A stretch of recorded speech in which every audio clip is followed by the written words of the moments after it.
What's up, guys? Leslie Robbins here outside of Hitter's House at the corner of Delamo and Hawthorne, where athletes big and small continue to get their game on, even though it may look a little different during the coronavirus pandemic.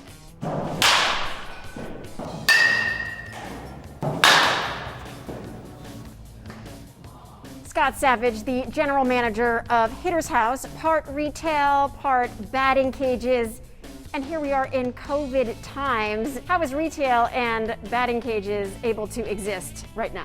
What we had to do was change up our operations of how we operated. Basically, you used to be able to come in and hit on your own. You wouldn't need to make a reservation, and it was just very up to you.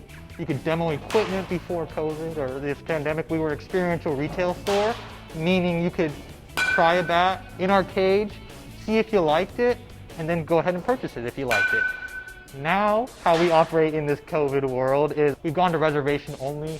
It's a lot like a tee time, like for a golf course. You call ahead, you let us know how many people are in your party, and then you have to bring your own equipment. 3 hitters maximum per reservation. You mentioned that people can't try the bat out now before they buy it in your batting cages. You have to just buy it and that's it. Does that work still? Yes, and the only reason why that works is because of our team. Our team here are ex-college and pro players, so the community around here really trusts those guys' words, and we have not seen a decline in bat sales. So you talk about reopening. Talk about what happened once the lockdown happened. We knew that we didn't have time to just sit around for 2 months, so we got the team together and we started designing, manufacturing through our manufacturer, and sending these masks, the ones that we're wearing right now, all over the South Bay and promoting them on social media. And this all happened 2 days before the CDC had to mandate everyone to wear a mask in public. So it was just a great sense of timing. We realized that there's a lot of youth sports not happening. And so we got together and thought what we could do to help. One of our team members used to play for GBG, which is Garcia Parra Baseball Group, and contacted him. He loved the idea, and boom, that was our first team that we ended up teaming up together with.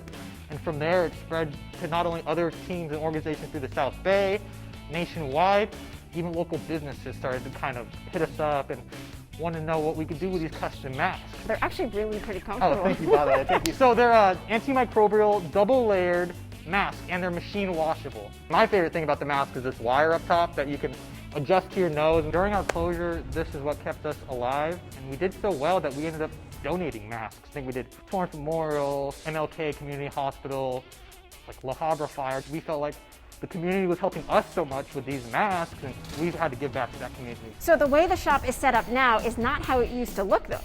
Yeah, so we had to change around retail. 6 feet is a mandate, but we try to double, triple that space so where people can come in and walk. With the reservations, we can monitor who comes in, who comes out, make sure they're not contacting each other.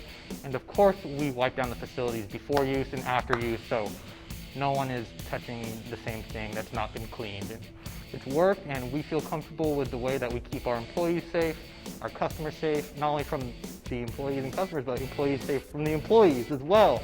We had to create stations where the employees stand. And how do you make sure the balls are clean each day?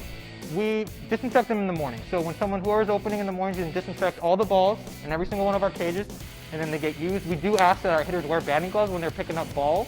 We really feel safe working here. Customers feel safe coming in here. And a big part of our facility is members, and we have to make sure those members are safe and taken care of and, feel welcome like they did before COVID.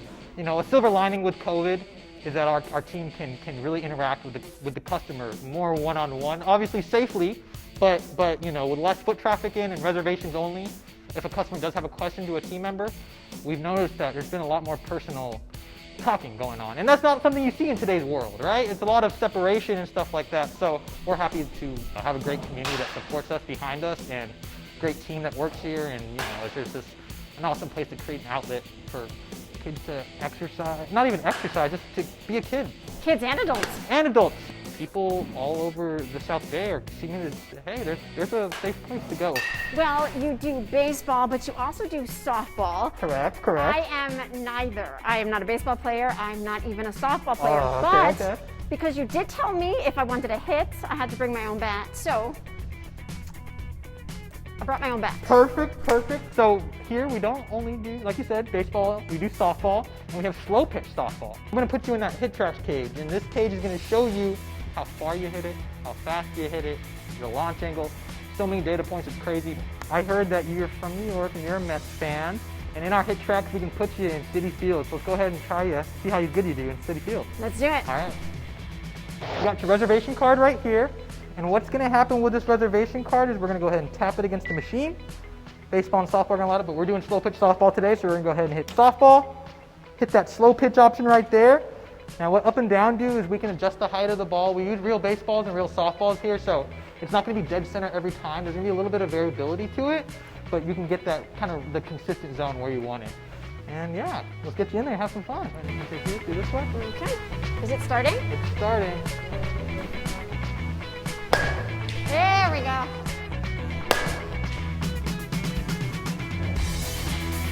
Yeah! Wow! There you go. There we go. Home run, baby. Woo!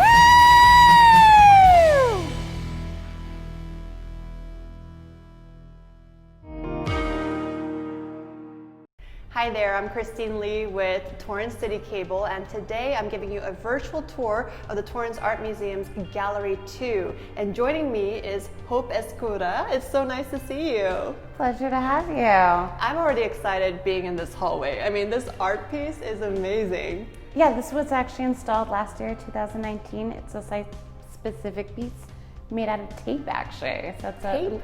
That's electrical tape. Wow, that's so cool. Yeah. And I mean, I think it sets the vibe as we go inside. What are we expecting to see today?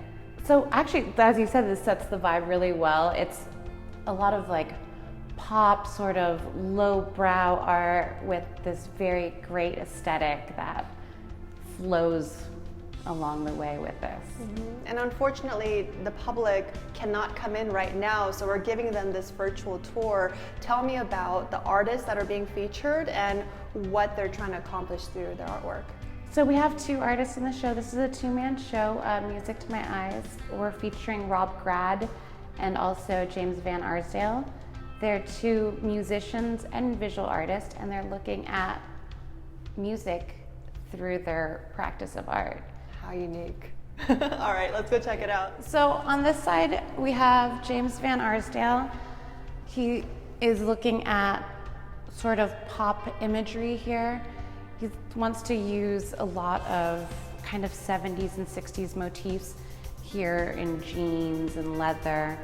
And in this case, the imagery of kites and also the imagery of those jean jackets that people wore in the 60s. So he's trying to look at nostalgia, music, bands, memory, time, place, which I think it's also very poignant right now, where we're kind of unmoored in time right now to give us a sense of time. So we have over here two pieces by James Van Arsdale. They're mantras on guitar straps. So these are the straps that people have over their shoulders to hold their guitars.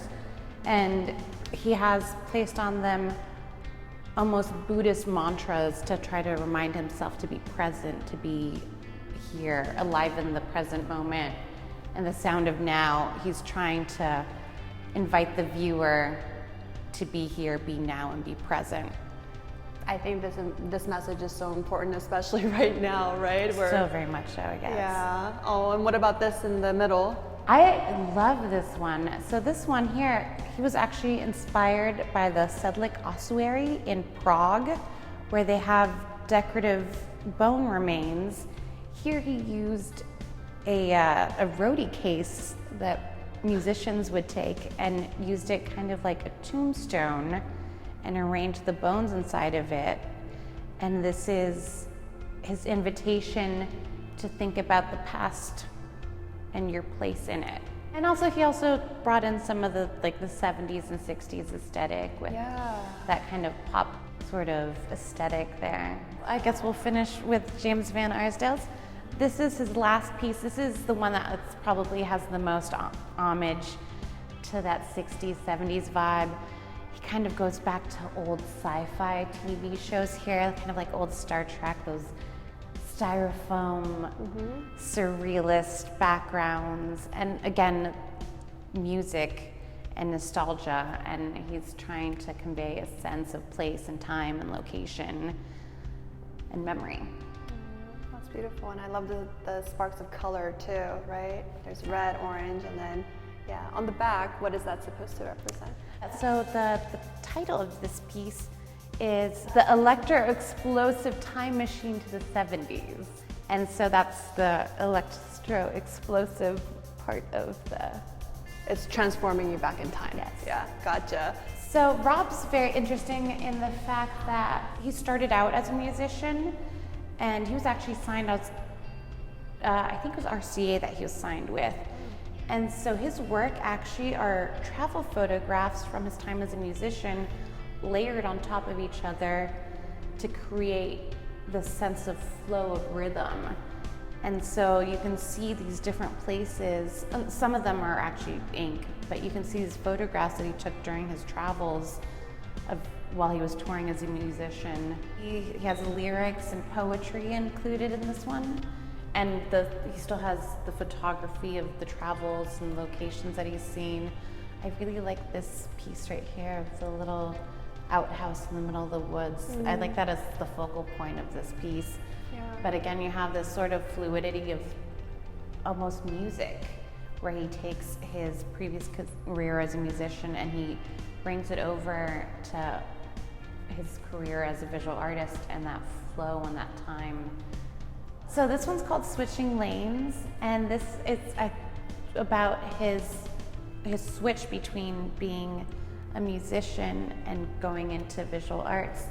And so this is switching lanes in his practice. Out of curiosity, why did these musicians decide to pursue art? So Rob actually, he chose to pursue art because he had actually a falling out with his bandmates, and he was kind of at a crossroads, and I think he was in Paris, and he was seeing the aesthetic beauty of the city, and it inspired him to create artwork. And James, on the other hand, has been a visual artist and a musician for his entire professional career, so he does both interchangeably. So this one's Serenade. It's a night scene, and I like how it's got this sort of very elegant sweep of this serenade. Is the shape supposed to be anything in particular? I think it's just supposed to be evocative of music. It's supposed to be evocative of kind of the sound of a song. Is that also part of a picture too? Yeah, so they're looking at right here, there's water, and you have the reflections, and then there's the moonlight. And so it's like a nighttime serenade, somebody maybe playing some music by the water in the evening. Wow, that's beautiful. Well, is there anything that you want viewers to take away from this experience? I think that the big thing is to find peace, to be able to hold on to good memories, to look at the beauty of the world that we live in, and to be able to look at different things through different eyes, like the way that these artists are able to look at music through visual art, to be able to take an open mind to the world around us. Awesome. Thank you so much for showing me around, Hope. It's a pleasure. And thank you so much for watching at home. We'll see you next time. Hi, I'm Christine with Torrance Citi Cable, and today I'm here at Newberry Coffee and Tea, where you can enjoy locally roasted and daily brewed coffee. Whoever they wanted to have the freshest coffee, they can place an order today. We can have it ready maybe tomorrow or the day after tomorrow.